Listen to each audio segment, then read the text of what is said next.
Very brief final one to Mariana. We're talking a lot about the business models and about the algorithms and the computerization of this process. But what about the human element? In other words, the Facebook community groups. There are many tens of thousands of them in every town and city up and down Britain. And they're often controlled by a handful of 2 or 3 individuals who are the admins to these groups. Yeah. What is the role that they should have in any kind of regulation or legislation? Or what threat have you seen of how they filter these messages rather than just the algorithm?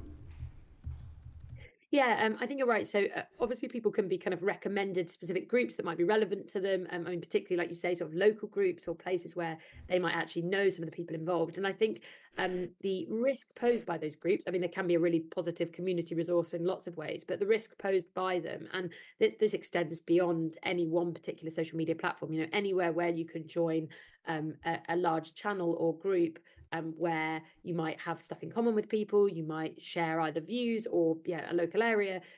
It all comes back to this question of trust. And the risk that they pose is that you're more inclined to trust people either that you know or you feel are perhaps more similar to you, or people that you agree with. And so they create an environment in which, and we've seen this particularly around, I spent quite a lot of time looking into frenzies that occur on social media around disappearances, or when something bad happens, when a family is often affected by, I mean, particularly when there's a disappearance or there aren't answers. And you find that this kind of new genre of sleuth online sort of detective gets involved. I mean, that's happened not just in groups, across the board, people making videos, their own kinds of content.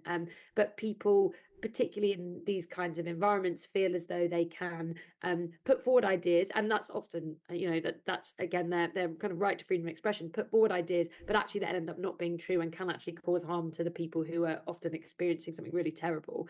And so I think that whenever you're thinking about all of the different social media platforms and the kinds of content on them and the spaces that exist, it's really important to understand how each of them kind of function and how each of them permit the proliferation of stuff that might not be true or might be harmful or unhelpful. And I think groups definitely sort of fall into that category, particularly ones that are harder to enter and are closed or private in some way.